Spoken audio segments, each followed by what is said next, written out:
So, you've decided to self-publish your book. Congratulations, you're about to begin the exciting journey of independent publishing. Now, there are 9 decisions you're going to need to make before you get started with actually publishing your book. And what you decide on these 9 decisions are going to set the pace, for some of them, for the rest of your careers. You don't want to make the wrong decisions here. Now, if you're trying to decide whether or not to indie publish, this episode is going to be helpful for you. If you are indie publishing, for sure, this is an episode you can't miss.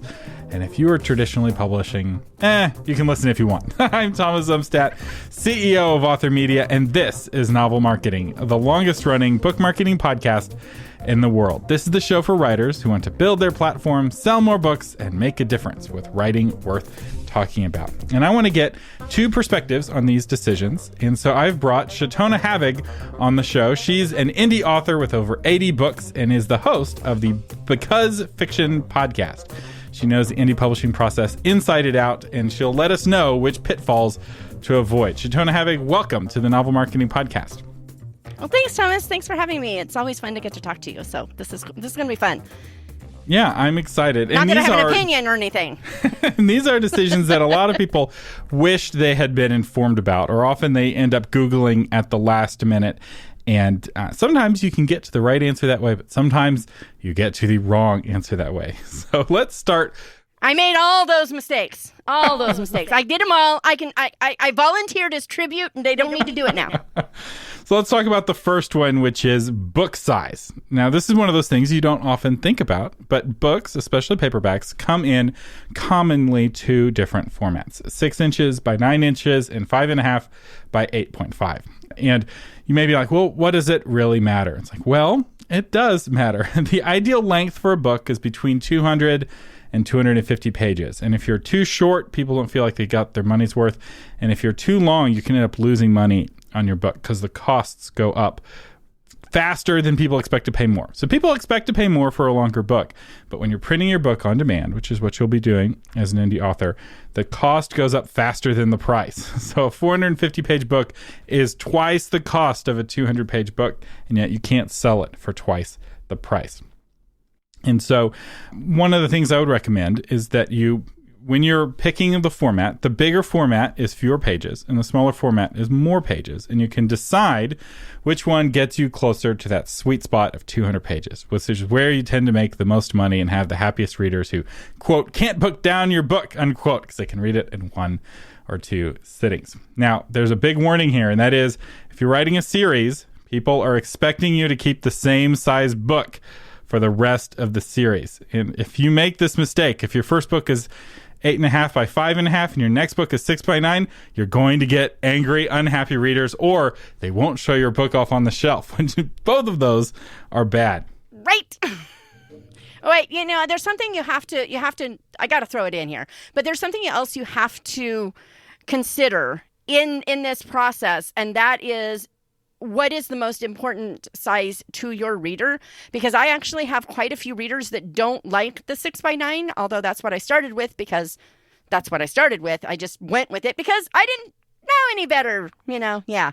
But there are actually some readers that don't like 6 by 9. They really hate it. So you have to decide what's more important to you. Selling more books at a lower cost or selling the books at the best size for your income. And there's that offset of, do you want to make more per book or do you want to sell more books? It does make a difference. So I have to throw that in there.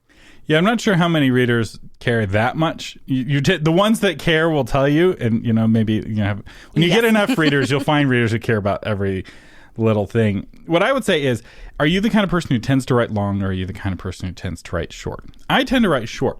For my book, I really had to work to get it to 200 pages because I was very focused in my writing. Whereas other people, they tend to be longer in their writing. And I was talking with one author, and for him, switching to 6 by 9 kind of fixed the font size because otherwise he just had too many pages for the book to be profitable, and he had to switch to 6 by 9 because otherwise he had too many words. Now, maybe an edit would have helped get to fewer words and make the book better, but that's one of the things that is a bigger deal for indie authors than it is for traditional authors. And the reason for this is because of the printing technology. When you're printing offset, the cost doesn't go up as quickly as you add pages. It goes up, but it doesn't go up as dramatically. Whereas print on demand, every single page has to be printed one at a time effectively through the digital printer. It's a little bit oversimplified, but there's a reason why it's connected so closely with the printing, which leads us to actually the second decision, which is print on demand or offset printing. As an indie author, you could go with offset printing, the same technology that the traditional publishers use. And you could print 5,000 copies of your book and get them for $1 or $2, maybe $2.50 a copy, depending on which printer you go with. And you compare that to what you pay for a print-on-demand book, which is $3 or $4 a copy, and you're like, oh my goodness, it's half the price. But it's not half the price. You're not comparing apples to apples. There are a lot of hidden costs with offset printing. Warehousing, distribution, fulfillment, and not to mention the upfront cost. So the upfront cost of print on demand is effectively zero. There are little costs here and there, but it's not very much money. Whereas to print 5,000 books at $3 a book is $15,000 that you have to pay upfront. And if you can't sell enough books, you may never get that money back. And space. I have a friend who did this. She bought, I don't remember, it was like 2,500 or 3,000 copies of her book. And she's a speaker. It's a book that it's going to be easy to sell. So she did it this way because she was actually with a subsidy publisher, and this was one of the methods that she could choose, and she chose it.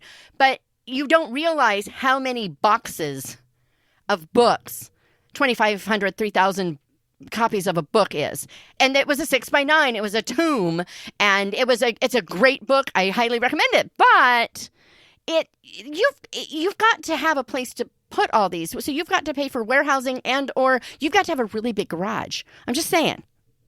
I know an author who did a Kickstarter campaign for her book. She raised $25,000 for her book and pre-sold a bunch of copies. And she was able to offset print with the money from the Kickstarter campaign. And I will say, if you're going to do offset printing, do a Kickstarter campaign first to see if there's even demand for it. Because if you have a whole garage full of books and you end up selling them all, you end up winning, right? That's a win in the long run. Yeah. Now, there's a cost in terms of time for shipping them, so maybe it's not a win. But let's say you're paying for warehousing, you're working with a distributor, and somebody else is shipping them for you. That's a win. But probably 99 times out of 100, or even less, or even more common than that, the author is unable to sell all of the books. They overestimate the demand for the books, and they end up with hundreds or thousands of books they can't sell that are like an anchor. Every time they move, these books have to get moved, and it's tied up a lot of capital. So my recommendation here, if it's your first time, is to go with print on demand. You can always offset later. If you find out that your book is a huge hit, you can always offset later. But print on demand is dramatically simpler because the print on demand machines are in the fulfillment centers, which means you don't have to worry about warehousing. You don't have to worry about fulfillment. You don't have to worry about shipping. All of those complexities are taken care of by the print-on-demand companies. Which leads us to decision number 3. So when we talk about print-on-demand companies, there's really only 2. There are these 2 and then others that resell these 2. And so don't pay more for somebody who's just going to sell you one of these 2. Pay for one of these 2 directly. And those 2 are KDP Print, Amazon KDP Print, and Ingram Spark. These are what maybe 90% of indie authors use, maybe more. And it's because they have the best prices. Because if somebody's reselling Ingram Spark, they're adding the money on top because there's no discount for being a reseller, at least none that I'm aware of. So let me give you the pros of both of these. Actually, Shatona, what are your thoughts on KDP Print versus Ingram Spark? Okay, well, for me, obviously I have accounts at both. I have done both, but I tend to be pretty exclusive to KDP because Ingram Spark is more expensive. So I always say start there. Just start with KDP because you've got setting fees. Okay, you get your book done. Everything is perfect. You upload it, and then someone somewhere finds a missing quotation mark. With KDP, you upload a new file with that quotation mark, and boom. It's done. All is well. Within hours, the book is going to print properly. With Ingram Spark, it's a $25 to $50 fee to change that quotation mark. Now, you can change a whole bunch of other stuff at the same time on the interior if you want. You can change the entire interior. But if you need to change that quotation mark, they're going to charge you. There's a charge for a lot of little things. If you need to make cover change, it's a charge. And so really start easy, because you need to know what you're doing before you start dealing with Ingram Spark and all the fees, because all the fees. I will say, if you're a member of the Alliance of Independent Authors, some of those fees get waived that Ingram Spark charges. I don't know if they waive all of the fees, but so let me real quick go through the pros of both. The pros of KDP is that it's easier. You can have an all-in-one dashboard for both your print and your ebooks, all connected to your Amazon account or the Amazon account that you're using to print. And it also makes it easier to advertise your book. Sometimes if your paperback book isn't through KDP Print, Amazon won't let you use their paperback marketing platform. I've gotten reports of authors who are Ingram Spark exclusive, unable to do advertising for anything but their ebook.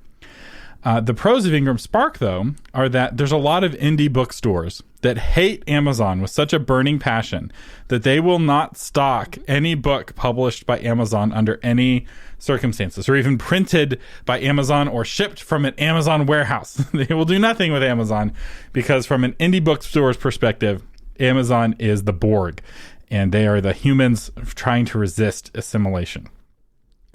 Another advantage of Ingram Spark is that they're a little bit more flexible when it comes to strangely shaped books. That they seem to have more options when it comes to paper and size. And I know some people who've had better results with different kinds of children's books or other specialty books with Ingram Spark. But if you're just doing fiction, which is pretty standard, you don't need any of those benefits. If you want a mass market paperback, the ones that you see in the grocery store, that funky little size, you really have to go with Ingram Spark. You actually can't get that through KDP. Yeah. Now, I will say it is possible to do both. And this is an advanced technique that some authors do where they use KDP for all sales through Amazon, and they use Ingram Spark for all sales through independent bookstores. Here's my recommendation. Don't do both if it's your first book. Keep it simple, make it easy on yourself, and stay exclusive to KDP Print. You're not locked in forever. You can change your mind down the road. But there's so much complexity with indie publishing that if this is your first time through the gauntlet, don't do Ingram Spark. Ingram Spark's kind of the more advanced tool to use. I'll see that and raise you 3 books. Get 3 books under your belt first, just because there's so many things you learn with each one that until you've hit most of those little snags that may not happen on that first or second one, until you've hit them, Ingram can be a little overwhelming. So I'm going to say go for 3, but that's just my, not so humble opinion. So do your first trilogy with KDP Print and then branch out. Yeah. All right. Our next decision is the big decision. This decision is so big, I have an entire episode just on this decision. So this is KDP Select or Wide. Now, KDP, we've been throwing around that acronym. That's Kindle Direct Publishing. We talked about KDP Print, which is Kindle Direct Publishing Print, which is a little bit of a confusing name. I like their old name better, which was CreateSpace, but whatever. They have a more harmonized branding now. This is Amazon's ebook printing. And you have 2 options when you print your ebook or when you sell your ebook.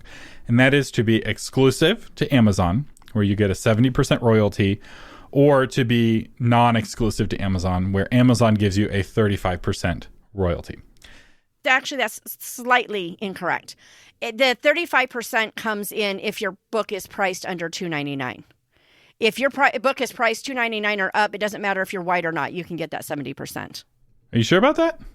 Yep. Yeah, no, people would have jumped on me if I had gotten that wrong. Amazon is the 800-pound gorilla, and it knows it. So it wants to push authors to be in their KDP Select program, which is where you agree to be exclusive to Amazon. And in reward for being exclusive to Amazon, they give you some really cool marketing tools. They allow you to make your book free from time to time. They allow you to do special countdown deals, and perhaps most popular with novelists, they allow you to be in Kindle Unlimited, Amazon's Netflix of ebooks, where people can read your book for quote free, unquote, and you get a piece of their $10 a month subscription. And so the question is, do you go exclusive to Amazon where you get these marketing tools, or do you go quote wide, unquote, where you're able to sell through iBooks and Kobo and the rest of it? So, Shatona, what are your thoughts? Which is the better approach? I would say, again, kind of like with the first one, I would definitely recommend they do 1 quarter at least. KDP Select, it goes by quarters. You agree to exclusivity for 3 months at a time, or I think it's 90 days, but same smell.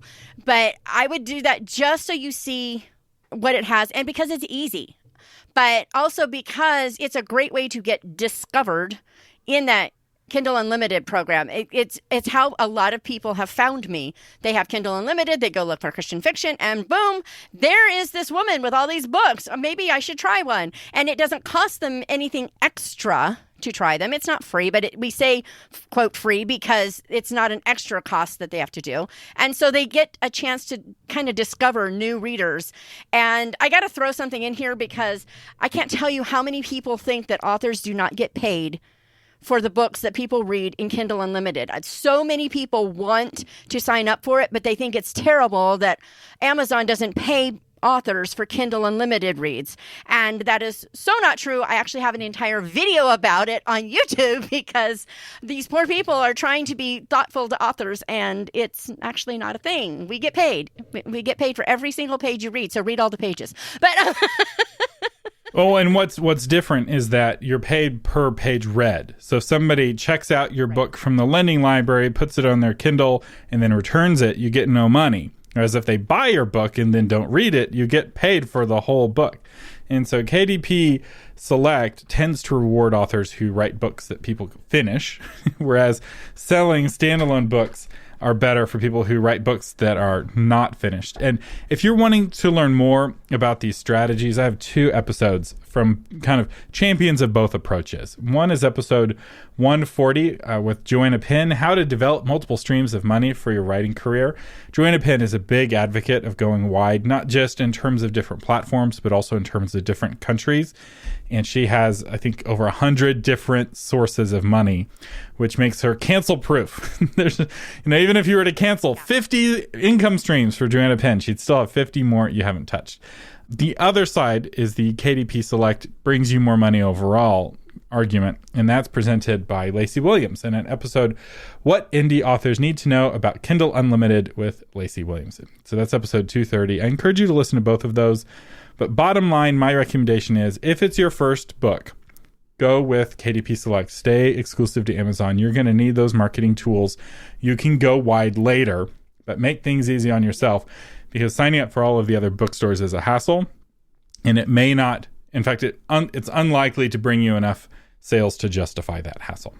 That's why I was wide for a very long time. And we started seeing the wide sales trickling off enough that we decided I'm actually losing money. So I did a survey of my readers, and I found that 93% of my readers, at that time anyway, use Kindle in some form, an app, the actual Kindle, on their PC, whatever. They use it in some form. And so at that point, it was crazy for me personally not to be in there. So you kind of have to know your audience, and you can only know your audience once you have one. So you kind of have to get started somewhere. So I totally agree with you on that. And this is where an email list is really handy, because that's how you surveyed them, right? You created a survey and you emailed them all a link to the survey and said, please let me know, which connects with things we've talked about in other episodes.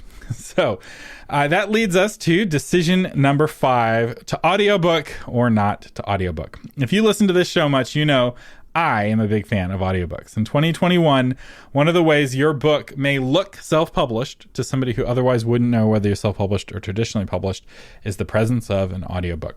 The traditional publishers have more or less now drunk the Kool-Aid, and all their new books have audiobook versions. But a lot of indie authors are not publishing audiobook versions. So let me give the pros and cons from my perspective. We'll hear what Shatona has to think, because I suspect we may disagree, and then we'll give you the bottom line. So, pros of having an audiobook: you're going to reach more people. You're going to reach audiobook exclusive people like me. I'm not visually impaired, but you wouldn't know it based off of my reading habits. My reading habits are, I basically exclusively read audiobooks. I'll occasionally buy a paper book and skim it, especially if I'm thinking about having somebody on as a guest of the show.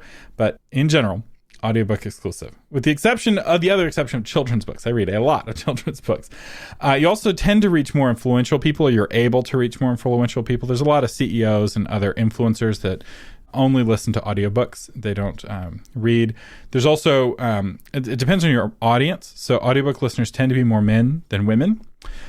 Although that's changing, and I'm not sure that that's going to be true 5 years from now because of how many women are adopting audiobooks. And then another issue is that an audiobook is an indication that you're financially committed to your book. And it's also an indication that your publisher is committed to your book. If your publisher doesn't believe in your book, they may not have an audiobook version, which is a big red flag. I know this is not the trad pub versus indie pub episode, but if you're with a traditional publisher and they're like, oh, sorry, we're too broke to afford to make you an audiobook, they're too broke to publish your book, in my opinion. So here are some of the cons. If you publish your audiobook for free, which you can do, how that works is your royalty is split with the narrator. And if you do that, you may make less on the audiobook sale than you make on the paperback sale. It also requires you to pick a narrator, which I found for authors, this is really difficult. Like picking someone to be the voice of their book is sometimes so stressful that they would rather not have an audiobook than pick from the auditions of the different narrators who are competing to read their book. So just realize that if that's, I don't know why that is, but I've noticed people get stuck there. And then the other con is that if you don't split it with the narrator, it can be expensive in terms of time and money to do it yourself. And more expensive in terms of time, but potentially also some cost to get the gear if you're going to record it yourself. So Shatona, what are your thoughts? Actually, believe it or not, I agree. And then some with you. I have become a crazy audio fan. I actually became an audio fan listening to that Guernsey book because it is so brilliantly narrated. I swear the narration's even better than the story. It is just, and it's a good story, but it was just brilliant. And so I started listening. I think I've listened to 120 books last year on audio. It was a little excessive, but I go walking. Have you discovered Chirp? I have discovered Chirp. I have discovered all kinds of stuff. But so in 2013, I hired 2 narrators, and I paid up front for them. It is not cheap. It's very expensive to pay outright for the books. And actually, they have just barely earned out what I paid. But I wasn't doing it. And I think this is an important aside. Sometimes it has to be a really long game for you. You can't expect an instant ROI. It's kind of like you and I totally disagree on book tours because you have a different ROI for them than I do. Well, it's the same kind of thing with audiobooks for me. I'm doing a long game on these. I don't expect to make a lot of money up front, but that's okay because one of the ways that it works, you need a big backlist. Okay, audio readers are even bigger binge readers than book readers. We want to just start the next book. We need that next one right away. With a physical book, you're okay to go to the next book and read something else and come back when the next one comes out and you're good. But there's something about audio. It doesn't work the same way. And so I went ahead and paid it. And I got 2 of them recorded by one gal, and then they faltered. It's like, where are you? Where's the next one? They didn't come. So I can see that would be scary for picking a narrator because you're like, you want them for all of the books. You don't want to have someone else have to come in the middle of a series because I've got a 6-book series and I've got 2 by one person. And I'm like, I need the rest of the books, but she can't now. So last year, after all these years of just having those 3 little books sitting out there, I hired an amazing narrator. This woman is phenomenal. And I started with a series that we have coming out. So these books are coming out with each release as they are supposed to. And we did a different kind of royalty thing than is different. I created my own royalty share kind of thing where I pay for half of the book up front and then we split. And it works really, really well. It makes we both have skin in the game. But because of that, we're getting these books out faster and I'm noticing sales much, much faster. But I did the opposite of what I think you're going to recommend people do with this. Yeah, so if this is your first book, I don't recommend that you spend $5,000 to hire a narrator. That's kind of an advanced technique. If you have the money, it's okay. But what I would recommend if it's your first time is to do the rev share through ACX, which is Amazon's audiobook production company. I realize I'm recommending a lot of Amazon here in this first episode, but the main reason I'm doing that is that it's the easiest path to get your first book through the pipe, through the gauntlet, so to speak. And as you get more experience and as you get more training and as you get more money, there are other options that may be better for an advanced author. But having an audiobook is much better than not having an audiobook for your first book. And for a lot of first-time authors, that's the choice. They're not in Shatona's luxurious spot of like, I have money from my previous book sales that I can spend to get a narrator and pay them up front and have a bigger chunk of the royalties. Because the other advantage of having an audiobook, those influential people that are more likely to read it are more influential, which means it leads to sales of the ebook and the paper book that you wouldn't have received if you didn't have that audiobook option. There is one thing to note with doing it this way, though. ACX, especially right now with all that has gone on in the last year, narrators are A, getting more and more expensive, and B, the good ones are less and less willing to do the royalty share. So getting a good person who's willing to do that royalty share is not easy. So there's like this toss up there that people need to know that this is a problem. And actually, I started with ACX and it was a good experience. Don't get me wrong. But I actually found that I prefer working with Findaway. They have royalty share options as well. But your book gets out there so much faster. It ends up on Scribd. It ends up on all of the platforms, including Audible. It just takes Audible forever to do anything. You just smile and grin and say, come on, you can do it. You can do it. That's true if you go with ACX, too. Audible is very backlogged regardless. And I really like Findaway Voices, I will say. Yeah. I like that it ends up in libraries. And you're on Chirp. So I was asking Shatona if she's discovered Chirp. Chirp is a way where it's like BookBub for audiobooks. And it's not like BookBub for audiobooks. It is BookBub for audiobooks because it's run by BookBub. But if you're on ACX, you can't go with Chirp. So Findaway is another really good option. I have a whole episode where we explore those two with each other. But ACX is simpler. So if we're going with the simplest approach, you have just the one login if you go with ACX. But again, these are pros and cons, and there are cons for sure of going with ACX. You do get a bigger royalty, though, with Audible if you go with ACX, as opposed to Findaway Voices. All right, so that brings us to decision number 7. Do your own typesetting or hire somebody else to do it. So you can't just publish a Word document as your ebook, or at least you shouldn't. Some people do, and it makes them look really bad. You have to convert your Word document into a typeset PDF for printing on paper, and you need to have it converted into a typeset EPUB for ebooks. How do you do that? Well, you can hire somebody or you can do it yourself with Vellum. So let me talk about Vellum because this is very popular, and it wasn't around when I was a kid. This is I want to say it's new on the block, but it's been around for years now. But back in the day, we had Calibre, and it was awful. So some people still use Calibre, and I feel bad for you. So if you plan to write a lot of ebooks, I recommend that you get the Mac software Vellum. And with just a few clicks, it can turn a well-formatted Word document into a beautiful PDF and EPUB. And if your Word document is not well-formatted, you can fix it really easy with Vellum. Now, Vellum costs $249. It's one-time purchase, though. So if you're planning to have a career of writing books, that cost of Vellum on a per-book basis drops really fast. And really, it only takes 2 books for it to be cheaper than hiring somebody. And one perk, I would say, of Vellum is that it forces you to get a Mac, which are now cheaper and faster than PCs. The new M1, the new M1 chips, you can, for $699, get a Mac Mini that's twice the speed, or of PC twice its price, because they're not using those slow, expensive Intel chips. They're using the new, cheaper, faster M1 chips, which I'm a big fan of. Now, you can also rent a virtual machine for $1 an hour. Shatona, I know you're a big fan of this. So what is the process of renting a Mac to use Vellum? It's really, you've got your Vellum. You actually have to you go to the Mac and Cloud, and you actually open it in this virtual computer. It's like you've got a virtual laptop in the cloud. You open it and you use it, and you pay $1 an hour. And you can, once you've done it once or twice, you can format a book in less than an hour in Vellum. It is really fast. But for $1 for me not to have 2 laptops because I'm not going to live and for me to save my marriage.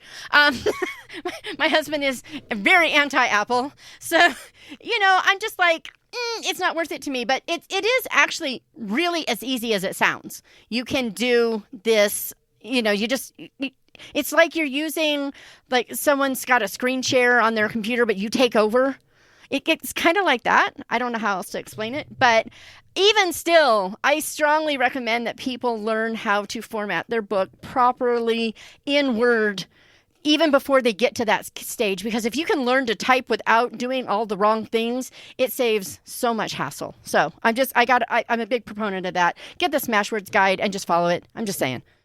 Smashwords has a guide on how to appropriately use Microsoft Word. If you've never had a class in Microsoft Word, if you're still highlighting text and changing the font size, you're doing it wrong, and you may not know that. There's a much faster, easier way. It takes about 30 minutes to learn, and it will dramatically reduce the amount of time you spend working with a Word document and increase the beauty of your Word document, not just while it's in Word, but all along the pipeline. So now we should mention Dave Chesson with Kindlepreneurs got Atticus coming out soon as of this recording.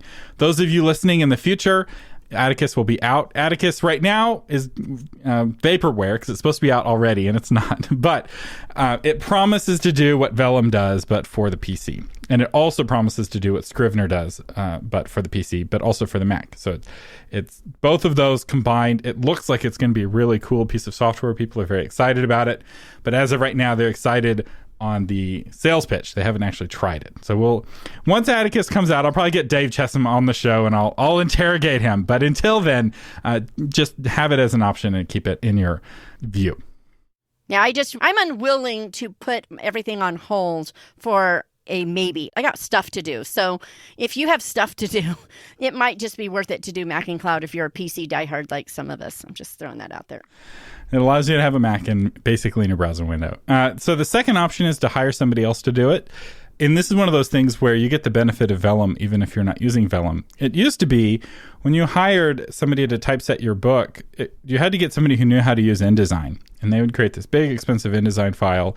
And then you wound up with an InDesign file. You don't need to do that. Unless you're writing a really complicated textbook with lots of complicated formatting, you want to get a Vellum file. And because Vellum is so easy to use, freelancers are charging far less than they used to. It used to be typesetting cost $500 or more when people were doing it in InDesign. Now that they're doing it in Vellum, they may only charge you $100 to typeset your file, sometimes even less, right? Especially if you've formatted your Word document cleanly, they're going to just click, click, click, and they're going to spend their 5 minutes. They're going to send you back beautiful files. They'll charge you $50. You're both really happy.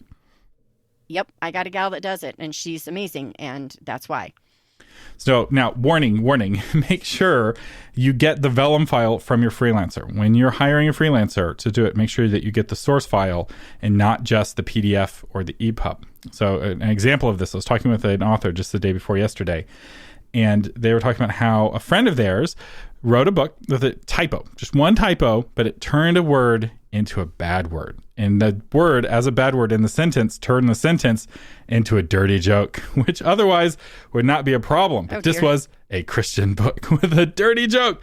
And the author could not quickly or easily fix it because the author did not have access to the Vellum file and the freelancer wasn't getting back to the author. And so now they've got this very, very embarrassing typo that they can't fix. And this is one of the reasons why it's nice to be able to do the typesetting yourself so that if there is an issue, you can just click, fix it in Vellum, upload it to KDP, which doesn't charge you. You get to upload it both to the ebook and to the paper. Problem solved. You move on with your life. Whereas if you're hiring a freelancer, this could become a big project. Yeah, I still say make sure you know how to format. I'm not talking about all the little nuances, but know how to use Word so that you're not hitting hard returns to create space, so that you're not. There's so many things that I see that come through. We may need to do a Word formatting episode. Because in my experience, just do it, just learn it. Yeah, in my experience, the people who don't know Word don't know that they don't know Word. And in fact, I was working with a very successful author just a couple of weeks ago who had no idea. He didn't know how to use Microsoft Word. So if you're hitting enter more than twice, you haven't learned the superpower of Word. And if you are changing the font size by clicking a little drop-down arrow and changing the font size of something, you haven't learned. And what it's called is headings and styles. And once you learn headings and styles, magical things happen. But this is not the Learn Microsoft Word episode. This is the indie publishing decisions episode. So bottom line, when it comes to typesetting, I recommend that you do it yourself. And I recommend that you buy a Mac. Even if it's a Mac Mini, this should last you about 10 years. For $6.99, that's about $70 a year or 20 cents a day or 0.008 cents an hour. So it's a good deal. And it's a write-off. I'll throw that in there. That's right. It's if you're using this for work, assuming that the IRS sees you as a business, and I have a whole episode and a whole course on that. But assuming that you're a professional author, buying a computer for work is a very tax deductible. Okay, so that brings us to the next decision you have to make as an indie author is whether or not to publish your book in hardback. Amazon is rolling out a cool new program which allows indie authors to indie publish hardback books on demand. This is very cool and did not exist. In fact, it still doesn't really exist for a lot of indie authors. But for those of you listening to this in the future, it might exist when you first sign up. More and more authors are being added to this program as Amazon slowly ramps it up. And I don't see a lot of downsides to offering a hardback option. Having a $25 hardback makes your paperback look cheaper, and it makes your ebook look cheaper, and some people are going to want to buy that $25 hardback. It's kind of like the $100 bottle of wine at the end of the wine aisle at the grocery store. The grocery store is not expecting to sell that $100 bottle of wine. That $100 bottle of wine is there to make the $30 bottle of wines look cheaper.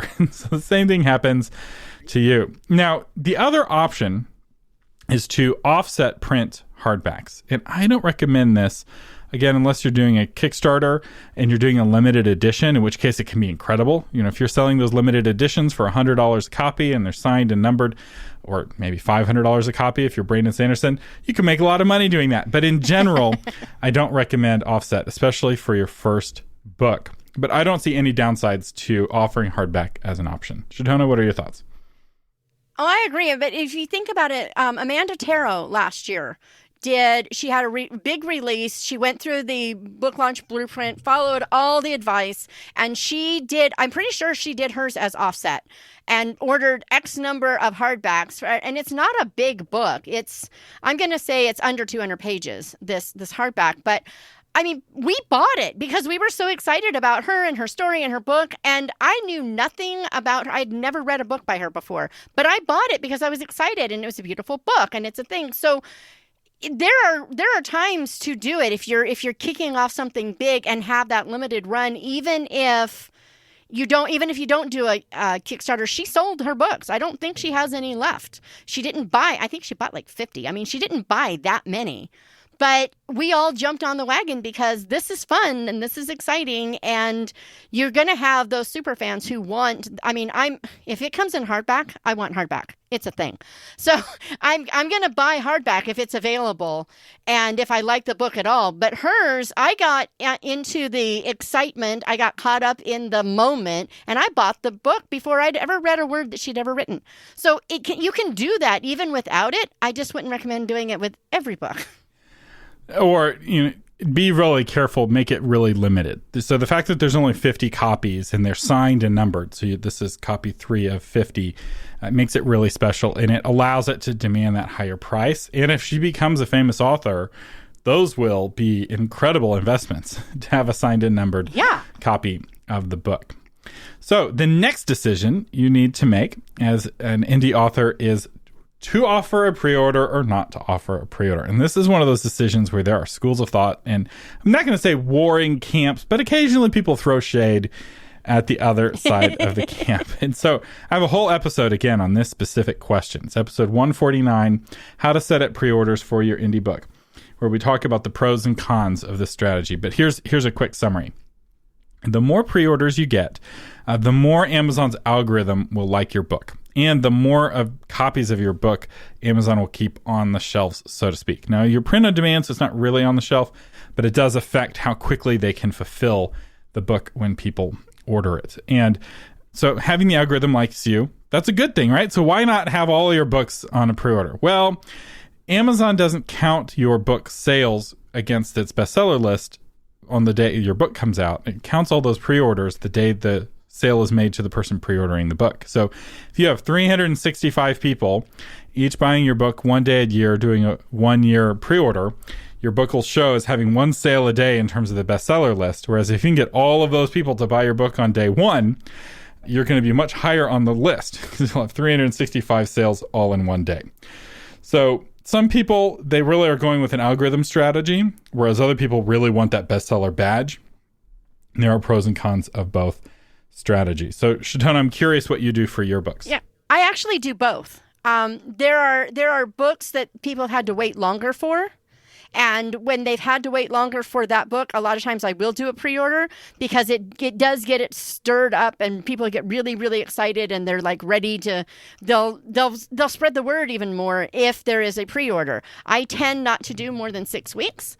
But sometimes, and this is not good strategy, I'm just going to throw this out there, but I'm going to tell you because there are people like me. Sometimes I put a book up on pre-order to make sure that I hit my own deadline.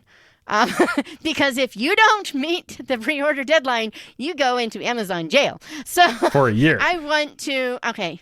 They're a little better now. They actually give you one change of date and everything now that they didn't used to do. But I don't let myself think about that. I remember that I can't do a pre-order for a year and I might need to. So because of that, I will use it as a deadline thing. But most books that I put out, I don't do a pre-order because I do want that launch day buzz because it builds and it's kind of a thing. But when I do pre-order, one of the things that really works well to get people to pre-order, I drop the price at least $1 during pre-order. So instead of all my books are like $5.99, for the first year. So I'll do a $4.99 pre-order and I'll do it through launch day. And I do it through launch day because there are some people that only buy with an Amazon gift card and you can't pre-order a book with a gift card. And I'm not going to penalize someone for not using their credit card. So I go through that day. But other than that, it usually, I just release it. I let people know it's coming and then boom, it hits it. Amazon, you've got your account and you get people to follow you on Amazon and they get an email saying, hey, it's available, and they all go buy it. And usually that's how I do it. But some things, especially things people have been waiting for, it builds that anticipation and that momentum. And so for that, yeah, I'll do a pre-order. But I'm kind of a all over the place. I go wide on the pre-order thing. So bottom line, my recommendation is if this is your first book, do a 4-week pre-order, if for no other reason than to make sure you have plenty of time to get your Amazon page just right. And you don't have to tell everyone about those first few weeks of your pre-order, but it's good to have some time to ramp it up. And I wouldn't put your book up for pre-order until it's 100% finished. Don't risk going to Amazon jail for a pre-order. All right, the 9th decision you'll need to make once you've decided to become an indie author is what kind of company will I form? Now, I should say, I'm not a lawyer or a CPA, and neither is Shantona. So this is not meant to be legal or tax advice. This is general education. This is not a replacement of talking to your own CPA or your own lawyer. That said, I did take business law in college, and I have started a few business entities on my own. So I do have some general advice to give you. And the first is that you need to realize that every indie author starts a business. Some do it on purpose, and some do it without realizing it. You don't become an employee of Amazon when they pay you royalties. You don't get paid vacation. You don't get stock options. You don't get a Christmas gift or holiday gift from Jeff Bezos in the mail. You don't get a W-2. No, you get a tax bill. You get a 1099, and you get to determine what is on that 1099, how Amazon pays you. But Amazon pays you the way one company pays another company. So if you do nothing, and you just put in your social security number, you are effectively forming what's known as a sole proprietorship. This is a default if you don't do anything. The advantages of being a sole proprietor is that it's cheap and easy. It just happens. You don't have to file anything. You don't have to ask for permission. In the United States, if you say you're a business, which is great. The downside, though, is that you have no liability protection. If you get into a car accident, someone could sue you and take away ownership of your book. If you're driving to a book signing, they could take away ownership of your book, and now you no longer own your own book. Or maybe somebody sues you for libel in your book, and then they take away your car. So it could go both ways. So liability risk is arguably, again, I'm not a lawyer. Lawyers like to really scare you about liability. But if you're writing fiction, I'd say liability is not a huge risk, but it's still a risk. It doesn't go away just because it says fiction on the cover. And I would say the liability risk is higher if you're writing nonfiction. If somebody feels like you portrayed them in a libelous way, there's some liability there. There are other potential liabilities that you're subject to. And in order to protect oneself from liability, the most common way to do it as a author is to form an LLC. Now, some authors form the LLC just to look like a professional company that's publishing their book. And they don't care about the liability protection. They just want to say, my book is published by Stonecastle Press, LLC, which is their LLC that they formed. But an LLC allows you to keep the assets for the book business that you formed separate from all of your other assets. And also your expenses and your income keeps it nice, one little separate legal box.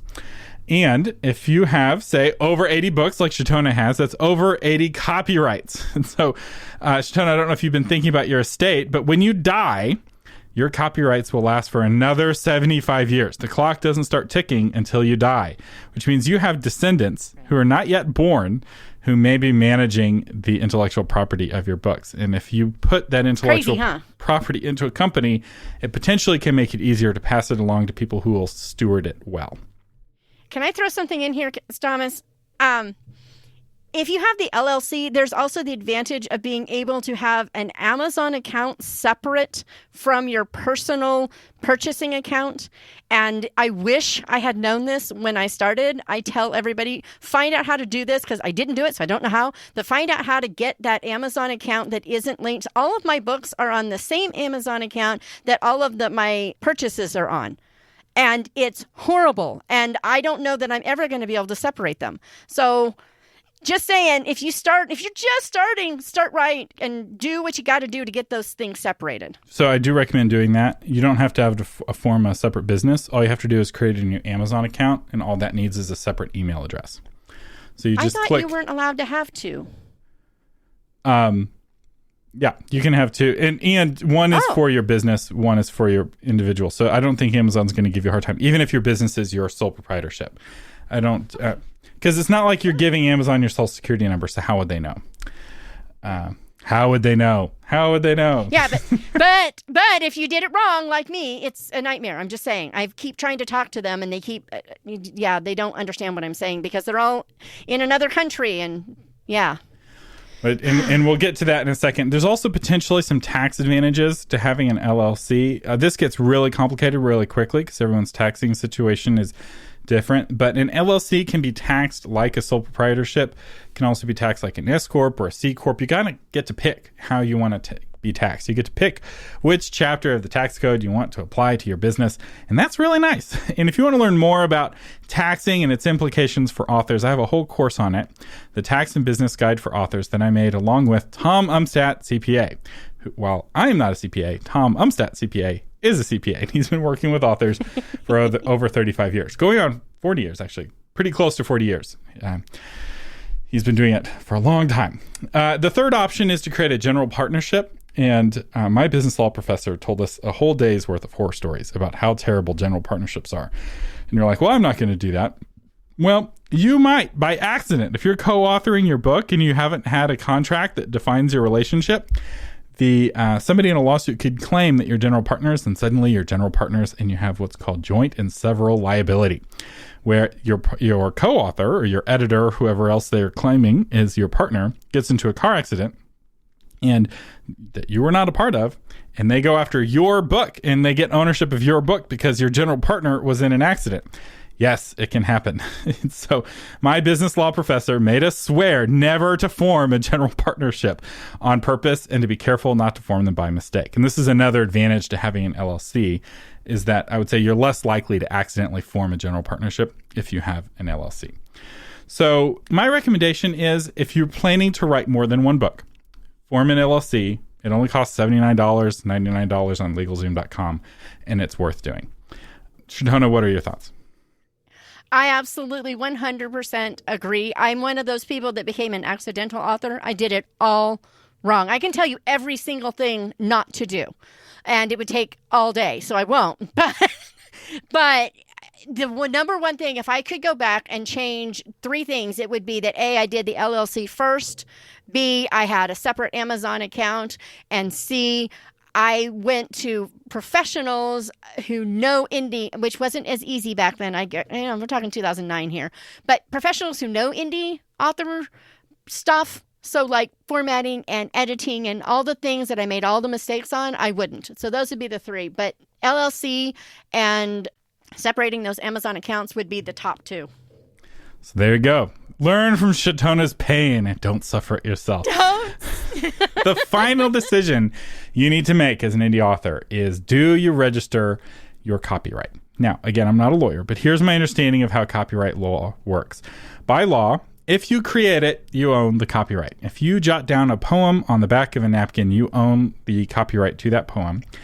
And that is legally enforceable. And there's a lot of fun court cases that help establish this, including the famous Willie Nelson court case, where he mailed himself in the mail the lyrics of one of his songs. Now, for $40 to $100, you can register a copyright with United States Copyright Office. And in exchange, you get a piece of government paper that says you own the copyright on that thing you registered. Now, for a long time, I didn't recommend that authors register their copyrights because I didn't feel it gave them any protection that they didn't already have, and that it was a waste of money to get that piece of paper from the government. Because if you're in court, you've already lost. There's like having a piece of paper and waving it is, you're still, the fact that you're in court, that's $10,000, $20,000 or more just in legal fees. It's in having the piece of paper doesn't necessarily keep you out of United States court. So for a long time, I was like, don't bother registering the copyright. You already own the copyright for all intents and purposes. There's no reason to register it. But there is now a higher law than United States law, and that is Amazon law. Amazon, big tech companies are now so powerful that governments pay them taxes rather than the other way around. When Amazon wants to open up a new headquarters somewhere, it demands that the local government pay it, quote, incentives, unquote, which is another word for that government paying taxes to Amazon. Amazon wanted New York to pay it over $1 billion of incentives to build a headquarters in that state. When a big tech company wants to cancel someone, they can, even if that person is a sitting U.S. president. That's how powerful they are. And indie authors, while they very rarely end up in a U.S. court, they're in Amazon court all the time. They're dealing with Amazon customer success representatives, and that is not a enjoyable experience. There's no ability to face your accuser. There's just a murky haze of emails from people from other countries who don't necessarily understand your problem and may or may not have the authority to resolve your issues. And one bad thing that can happen to you is somebody else claims to own the copyright to your book. And Amazon may take your book away. They may take the money coming in from your book away. And one real easy way to solve it is to wave that piece of government paper. You take a photo of it, you send it to the Amazon customer success representative, and suddenly the problem goes away. And so because of this new Amazon law, and because of how much more important Amazon law is to you as an author, I think it's worth it to spend the $40 or $100 or however much it costs to get that piece of paper that says that you own the copyright, just especially if you write fiction, just to be safe. Actually, totally 100% agree with this. I didn't do, because I got that piece of paper for my traditionally published book, and I was like, well, that's nice. And I filed it. I didn't care. But then you get into these multi-author sets sometime, which is a really great way to grow an audience. I'm just throwing that out there. So you're in it, but then it disbands, and now you've got to do your personal book. It is a nightmare to get Amazon to let you upload that Kindle book because it was under somebody else's name before, and now it's under yours. And if I just had that piece of paper, it would take no time at all to just snap it and go, yeah, this is mine. So my Q3 goal is to get all the titles that don't have copyrights, which is most of mine, not all of them, but most of them, done because of this very thing. It will save me so much hassle. It's worth the $40 a book. Now, $40 a book, not a lot of money when you have one book, but when you have $80, it's actually some money. Yeah. So start paying it now as you're writing your books. Our sponsor today is the 2021 Book Launch Blueprint. We do this course once a year. This is your chance to learn how to launch a book. And Shatona, I didn't ask if this is okay, but would you like to tell everyone about your experience with the Book Launch Blueprint? Absolutely. I'm actually thankful that you're going to let me do this because I didn't get to send in a video when you asked for it. But seriously, guys, I spent $1,100. It may have been more, but at least $1,100 on a launch program. And it was money well spent. Don't get me wrong. But I was still floundering. And so when they came out with the Book Launch Blueprint, I looked at my husband and I'm like, I'm going to spend a few $100 more on this because I know Thomas, I know Jim, and I know they're going to do a good job. And maybe I will be able to follow this in a way that the other just wasn't intuitive. It's the same information mostly, but the way you guys laid it out made it so crazy doable. And I'm watching the people launching their books in the groups since then. These guys are doing some amazing stuff. And they're doing it because you and Jim and I don't know, is it Mary DeMuth or is it Susan? I can't remember Mary which. DeMuth. Mary DeMuth. You guys, you really nailed how to make it so accessible and so easy that it doesn't feel daunting. That other program that I spent all that money on is daunting. I get in there and I look at it and they broke it down into little bitty things. It should be easy, but it's not. I don't know what you did differently, but you made it so that you just go in and it's like, do the next thing. And it's fun. You made launching a book, which I don't consider to be fun, you made it fun. So thank you. Well, thank you, Shatona. And if you're interested in joining us with the 2021 Book Launch Blueprint, registration ends April 8th. And if you're a patron of the Novel Marketing Podcast, you can save $100 off the cost of the course. And there's a link on patreon.com to activate that discount. Speaking of patrons, our featured patron today is Amanda Wen, author of Roots of Wood and Stone.